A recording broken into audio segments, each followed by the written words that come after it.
Hello and welcome back to That AuDHD Teacher.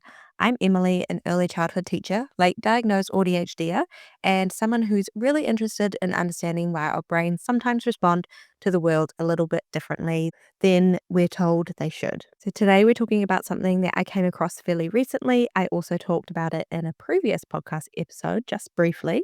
And when I heard it, I had one of those moments where I was like, oh my gosh, that explains a lot. And that is the hidden curriculum. So, whether you heard this term before from when I talked about it in my previous podcast episode, or you've heard it just through working in education, you might be a little bit familiar with this term, but I hadn't actually thought about it in the way that I'm going to talk about it today until fairly recently. So, when I actually started looking at it through a lens of autism and ADHD, I realized just how much life is made up of rules and expectations that nobody sits down and actually teaches us. They're things that we're just expected to know without anyone telling us. We're just expected to understand how to do them and what we're supposed to do.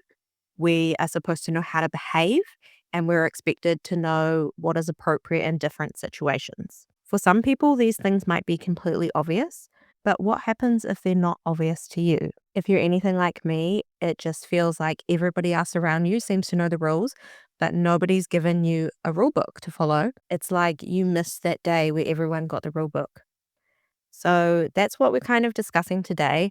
We're going to look at what the hidden curriculum actually means, where we might encounter it, how it can affect autistic and ADHD people, and some of the hidden rules that I've realized I've been trying to work out throughout my own life. And I also think that this is one of the topics that goes well beyond autism and ADHD. I think because it doesn't matter who you are, most of us have probably experienced the hidden curriculum at some point. We just might not have had a name for it. So if you're sitting there and you're wondering what the hidden curriculum is, I'm going to explain it. The hidden curriculum basically refers to the unwritten lessons, expectations, behaviors, social rules, and norms that people are expected to learn without those things being explicitly taught. Now, that is a lot of explanation in a very short sentence. So, basically, it's just a very complicated way of saying these are the things we're expected to know without anyone actually telling us. So, let's just start with that. And when we think about curriculum, we think about school, which is a good place to start. When we think about our time in school, you're not only learning the things that you're being taught in the actual curriculum, like maths, reading, science, history, and whatever else you're doing, you're also learning a lot of other things. And those are things like learning how to behave in a classroom, learning when you're supposed to talk and when you're meant to be quiet. You are learning how to ask for help or how long you can talk to your teacher for. You're learning when you're supposed to finish your work, even things like having to line up in a line, or how you behave during an assembly, or what do you do when the bell rings. Most of these things aren't necessarily written down somewhere. You just kind of pick them up and you learn them by watching what everyone else is doing and noticing what happens when someone else in front of you breaks one of those unwritten rules. And then you just eventually learn them. Or at least that's kind of what we're expected to do. And I think this is where it becomes really interesting for people with autism and ADHD and any other type of neurodivergence. Because one of the things that can be difficult for autistic people, especially, is intuitively picking up on social rules and expectations, whereas other people seem to absorb them naturally. So if nobody tells you what the rule is, how are you supposed to know that you're breaking it? And how will you understand why you're getting in trouble for a rule that you're breaking that you didn't even know existed in the first place? I'm sure when you think back on your life, you can probably pinpoint a few moments where this has happened, where things just don't make sense. You're getting in trouble for something and you have no idea what you've done wrong, but everyone else around you seems to get it and you just don't. So when we think about things like lunchtime at school, it can differ depending on where you are in the world, but typically lunchtime isn't just, okay, here's your food, sit down and eat it. There's a whole lot of unwritten rules that go into this.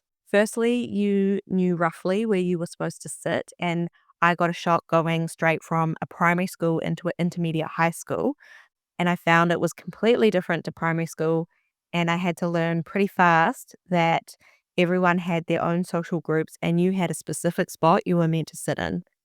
At least that's what happened at my school. And for most people, you didn't spend the whole lunchtime eating. So you knew what you were meant to do when you finished eating. You knew whether you were meant to leave the classroom, whether you were meant to sit outside or go to the library or whatever it is. You knew exactly what happened when the bell rang.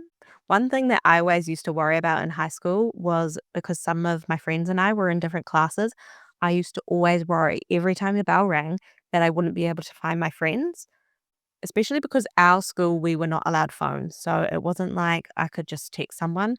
So I had a lot of stressful lunchtimes growing up. I will tell you that. You also knew that morning tea was different from lunch, and you knew that some activities happened before lunch and some happened afterwards. And between all of this, you were expected to move between all these different situations without someone explaining every single step. Then we think about we've got days where school days aren't school days, like they might be athletics day or swimming sports day. And at my school, we actually had a special day that celebrated our school that had a particular theme and everyone would dress up. And that was always my worst nightmare. I hated having to come up with a costume, not knowing what everyone else was going to wear, not knowing where I was going to be, what I was going to be doing for the day, not knowing where to find my friends, being forced into activities that I didn't want to do, but we had to participate in. The whole thing was just a nightmare. I actually remember one of these days because they were run by the school leavers and they did a haunted house. And I just remember being scared, turning around to run out of the haunted house only to knock my head on a huge plank of wood. And I ended up having to get stitches. So that kind of sums up my experience with the non school days. But that's all to say that that is a perfect example of the hidden curriculum because suddenly the normal school day disappears. You know, you're no longer sitting at your desk doing your work. You might be outside. You might not even be on school grounds as well. So it's a completely different environment. There's different activities, and then the rules are different because you're not sitting in a classroom expected to sit down and listen. You might be having to do different physical activities, just completely different rules with different expectations. Then you are also expected to know where to go, whether you're at school or whether you're outside of school. You're expected to know who you're supposed to be with, what happens when it finishes, where do you wait, where do you move, and what happens if you don't want to participate. Yet you're there and everyone else around you seems to understand what's happening. But for people who rely heavily on predictability and explicit information, that kind of day can be incredibly overwhelming. And I don't think that anyone necessarily thinks to explain all of those little things because for most people, it just seems really obvious. And if you're late diagnosed like me, I was diagnosed at 28 years old, you might be thinking, how does this apply to me? Because I don't go to school anymore, right? But this does not stop when you leave school. And I think that's something that I hadn't actually considered. So when I first heard this term, I started thinking about my school life. And there were so many examples from that that I hadn't thought of. And I think it's really interesting to actually pinpoint all of these situations where we are just expected to know. So, university, you might have a lecture that finishes up at one time, but then you're expected to know what you're doing during the gap before your next class. Some people might go off in their groups and get lunch. Some people might go to the library. Some people might just sit outside and wait. But nobody necessarily tells you, okay, this is what you normally do during this part of the day. Nobody tells you anything. You kind of just have to figure it out yourself. And then you've got lots of other university specific things like when is it appropriate to email a lecturer? Because obviously this is different from school now. We have different rules. How formal do you have to be? Are you allowed to ask questions in class or should you ask them afterwards? When we think back to school, it's very, very structured, which is often really helpful for people with autism and ADHD because the expectations are really clear. The teacher tells you when you need to start your work, whereas at university, you're kind of on your own a little bit. You have to take the initiative and start the assignment with enough time to actually complete it well before it's due. So, all of these things are happening underneath the actual curriculum. But it doesn't end there because then we enter the workplace. And you might be wondering, how does the hidden curriculum even apply here? But this is where it gets bigger because all of a sudden you're expected to understand workplace culture, right?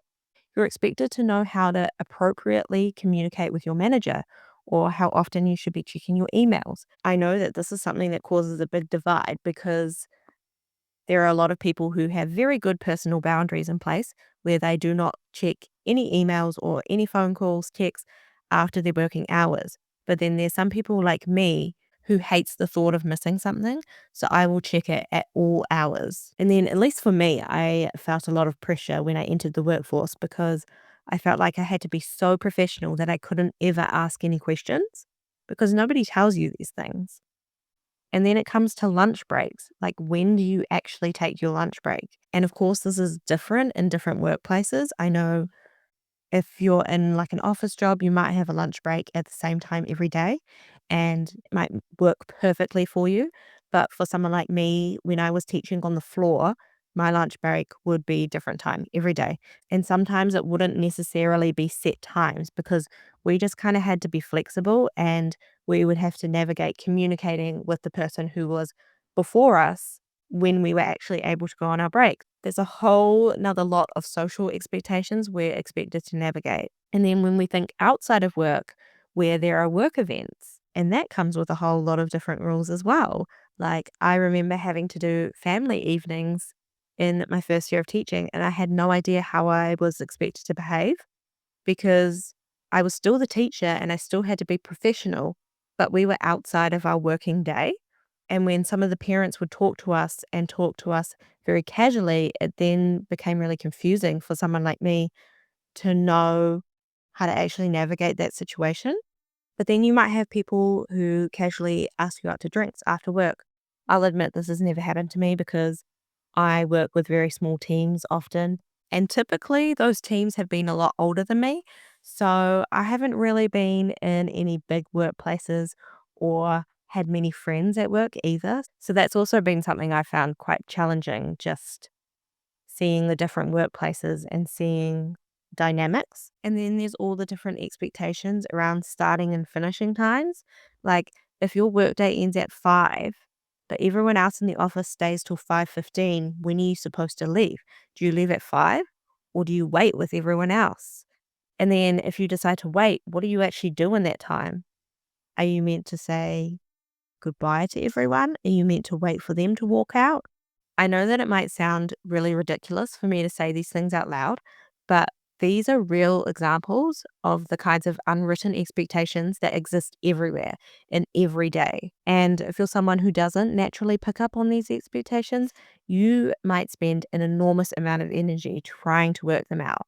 So if you've ever felt like that, just know you're not alone. I've often wished that there was some neurotypical out there that would just make a handbook for life, but then I realized that it would honestly be endless because there's so many tiny things that we do in every second of every day. It would be so impossible to compile it, honestly. But I think that this is where masking kind of comes into the conversation as well.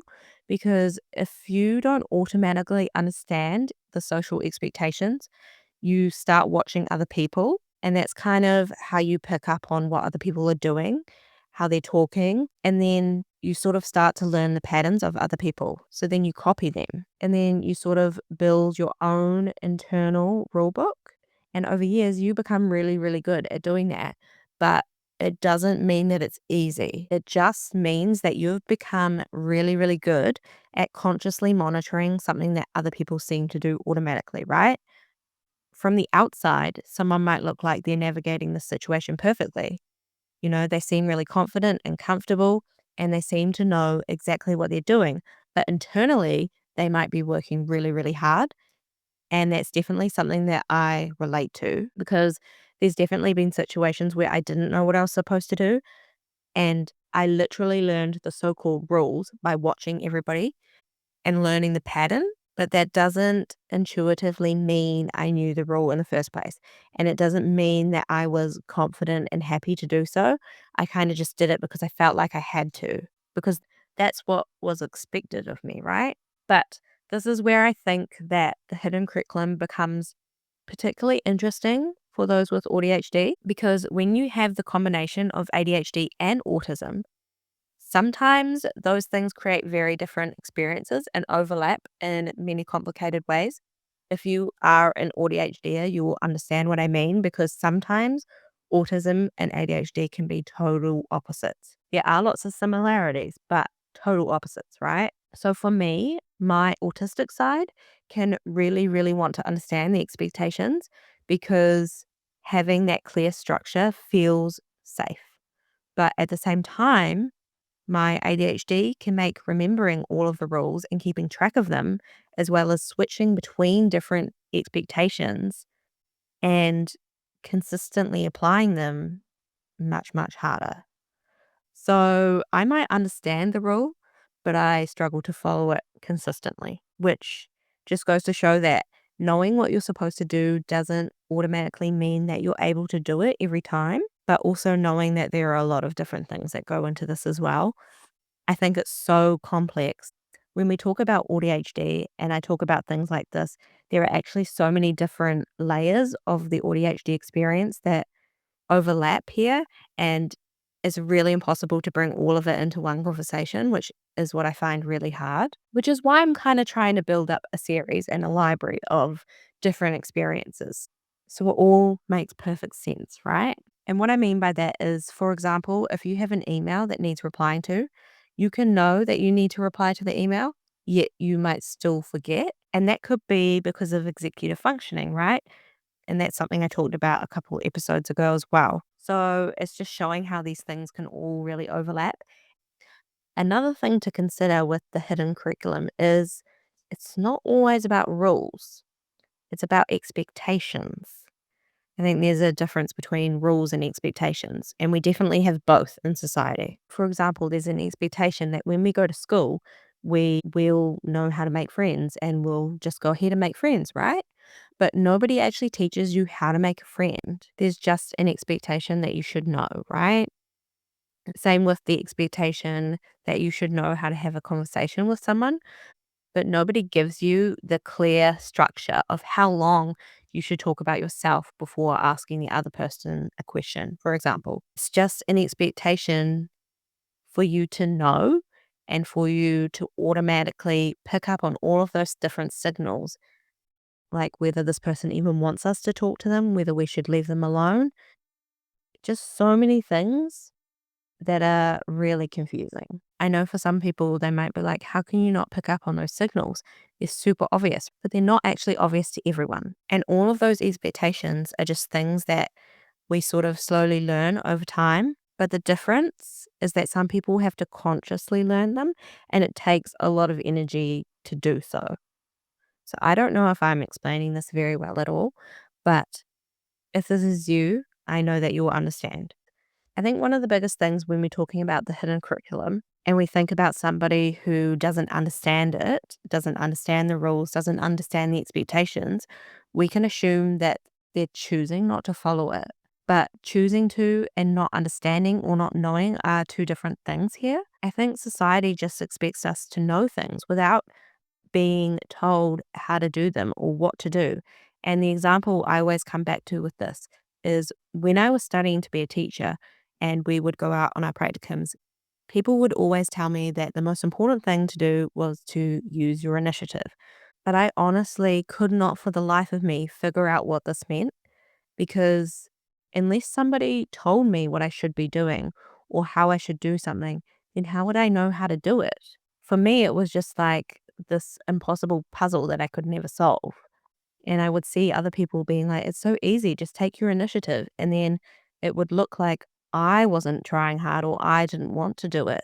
But in reality, I just didn't know what to do because nobody had told me. And that's not to say that we need everything to be explained every single time, but sometimes it can be worth asking whether there's some sort of unwritten expectation that's sitting underneath. And this is actually where I think the teacher part of my brain comes in naturally here, because one of the things I really value about early childhood is that we have an opportunity to make some of these expectations visible. And we actually do this with children quite a lot, for young children, or at least I would hope that we are doing some of these things. Things like using visual cues and telling them what's happening before it actually happens, explaining what happens next. When we think about routines, we model social situations and we give children time to observe. We also explain to children why something's happening. But when we think about it, those things are actually helpful for everyone, not just children, and not just children who are autistic or ADHD. Can be helpful for anyone who feels like they don't have that rule book. I just want to say about this as well that the whole point of this conversation isn't to kind of turn it into, okay, so because we're ADHD, it must mean that we just need to learn the social rules, because I don't actually think that that's the answer. I think sometimes the hidden curriculum, i.e., the societal expectations themselves, are actually the things that need to be questioned here. I think it's actually good to question the different expectations and rules and just ask, like, why is this even a rule? Who decided it? And is it actually necessary? I think society sometimes does things because it's just the way that things have always been done. And we don't necessarily question why it even exists because we're just so used to it. If we think about something as simple as eye contact, right, which is something I've talked about before, there are different cultures and communities who have different expectations around eye contact. I know that here in New Zealand, it's expected that you make eye contact with people when they're talking to you or when you're talking to them. Yet for me, I find it uncomfortable to make eye contact.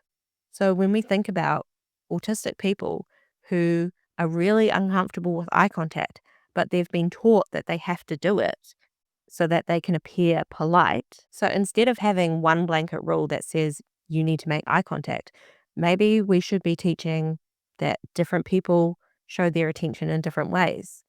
So if you want to make eye contact, you can. And if you don't, you don't, you know?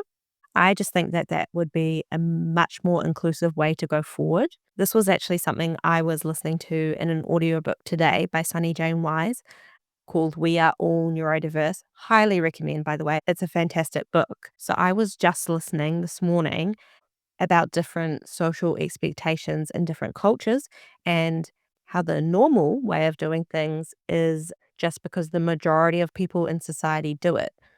I think it's really important for us to change the narrative here so we can actually start questioning why we're doing things. And if they're uncomfortable for us, then we don't have to do them because we don't have to walk around protecting everyone else's comfort around us if we're not actually protecting our own comfort. I don't know if any of that makes sense. It's just what's going on in my wild brain at the moment. And I use that example about eye contact, but the same thing can apply to so many different rules and expectations we have. I really do question why, as a society, we spend so much time teaching neurodivergent people how to appear neurotypical. Because isn't it the environment that should become more accessible and the world around us that can change to accommodate how our brains work rather than us learning a set of rules and masking to appear neurotypical? Just some food for thought because that's something I've become a lot more aware of since understanding my own AuDHD journey. And I also think if you're someone like me who's been late diagnosed, this topic of the hidden curriculum especially can feel a little bit confusing because you might look back on your life and wonder, like, how on earth did I manage? And it's been a year now since I've been diagnosed, and I'm learning about myself every single day. And I look back at all these things and I just really wonder how I genuinely got through those moments. But I think in order to survive, I would watch and observe and then learn patterns so I could copy them. And that's how I survived growing up, which when I think back is a little bit sad because I was obviously spending so much of my energy just learning how to fit in society when I really wonder what else I could have been doing with all of that energy. And because I've grown up like this, I think I just kind of assumed that everyone was the same. So to kind of learn that there were people that didn't have to consciously think about it, I just find it mind blowing. I guess also just realizing how many things I thought were just life, right? Since learning more about AuDHD and being on my neurodivergent journey, it's given me a new way to understand the experiences I've had, and it helps me to realize that I was never actually bad at it, right? I was trying to navigate a world, trying to navigate expectations and rules that were never ever explained to me. I think that's probably the biggest thing I want you to take away from today's episode as well. If you felt like everybody else got this handbook and you just missed it, you're actually not imagining it, because these unwritten rules and expectations are everywhere. And sometimes these rules are just much harder to navigate when you're autistic or have ADHD or any type of neurodivergence. I think understanding that now, it doesn't mean that you have to go and learn every rule perfectly.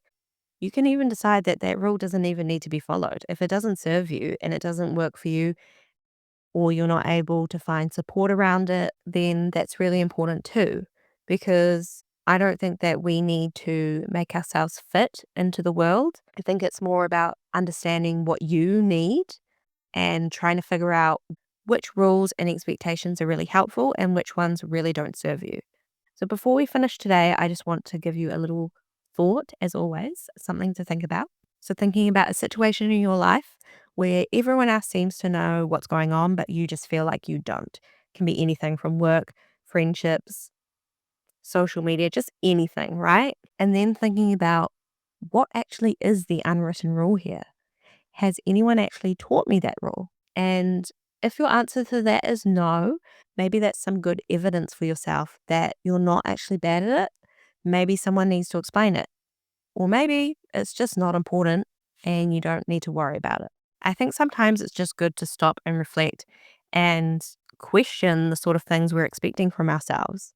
But on that note, thank you so much for spending this time with me today. I really, really hope that this episode has given you a slightly different way to look at the moments where you feel like everybody else knows what they're doing and you don't, and just knowing that you're not alone. If today's episode resonated with you, I'd love it if you follow That AuDHD Teacher on your favorite podcast platform. And if you have a moment to leave a rating or a review, it really helps, because then more people are able to discover these conversations. You can also find me on Instagram, TikTok, YouTube, and Threads at That AuDHD Teacher. I'm not very good at content, but I'm trying to share more about my life with AuDHD and all the things that I'm learning along the way. But until next time, be kind to yourself, and remember, different doesn't mean broken. It simply means different. Take care, and I'll see you on the next